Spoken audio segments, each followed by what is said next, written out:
This is Joe Broccoli with Real Situations Fishing. Wanted to come out here today and make a video for you guys, specifically of a situation that I just ran into that I had no idea was actually going to happen. So long story short, this weekend was a big tournament weekend. We had the Bassmasters College come out. Prior to that, we had another college event. Prior to that, we had the ABA. We had the high schoolers yesterday. Now there's high schoolers today. I brought the boat out just to do some pre-fishing for an upcoming event. All of a sudden find out about this tournament today. 180 boats, I believe, or just over 200. And, it got me thinking about something that I saw this past week, which is, what happens when you're in a situation where you're fishing a tournament, you've got a couple of spots, and next thing you know, you're not in a little derby that has 20, 30, 40 boats, but you're in the midst of this tournament that has 200 plus. Don't necessarily have the best boat number. You're going out midfield, you get to a spot, and it's completely packed.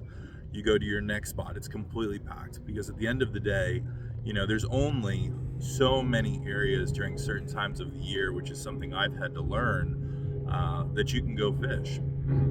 So I kind of want to talk about that situation and my mindset behind what I do when it comes to, I'm getting to where I want to go. I'm confident. I know there's going to be fish there. And sure enough, the place is absolutely stacked. And my goal is just to recognize that water is water. Now, I understand that certain areas of water are going to be a lot more productive, but I try not to be single-minded and narrowly focused on one spot or two or three or four or five. If I'm fishing a point on, say, Lake Bouclair, and I go out there and there's 50 boats all over Lake Bouclair like there is today, which I'm going to show you guys in a minute, my goal at that point is to look at all these other lakes, see where those points are, see how the break lines are looking, and hopefully go hit those and maybe set aside some time to come back. Yesterday, I went down to the lock during the college event. Boats were completely stacked at that lock, over 50 boats. And, I was watching the kids in the back of the pack, and in my head I was like, why are these guys, knowing that they're going to be sitting here for God knows how long, not going and fishing all that water that they just passed? Why are they not fishing the canal? Why are their lines not in the water?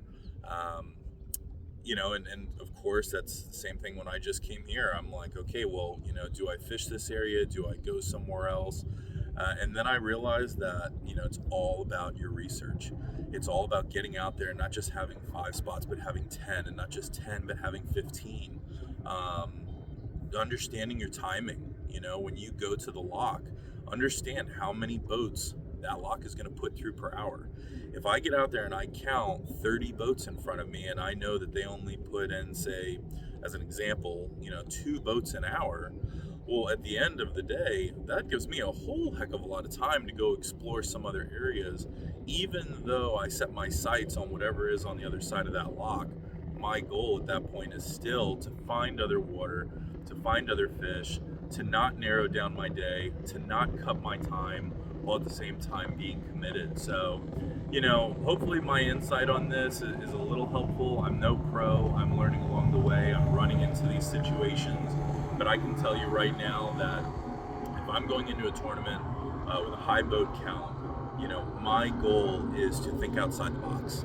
And my goal is to not be narrow-minded on one set objective. If I'm going to a lock and I see that there's 40 boats, turn around. Go fish some water. Try to get your limit at the absolute least. Try to get a couple of fish, and then recommit to your spot if you still have enough time.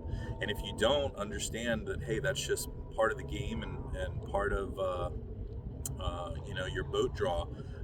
As far as this past weekend goes, Blue Mountain took it, I believe, 29 pounds day 1, just over 17 pounds on day 2. They did not run to a Popka.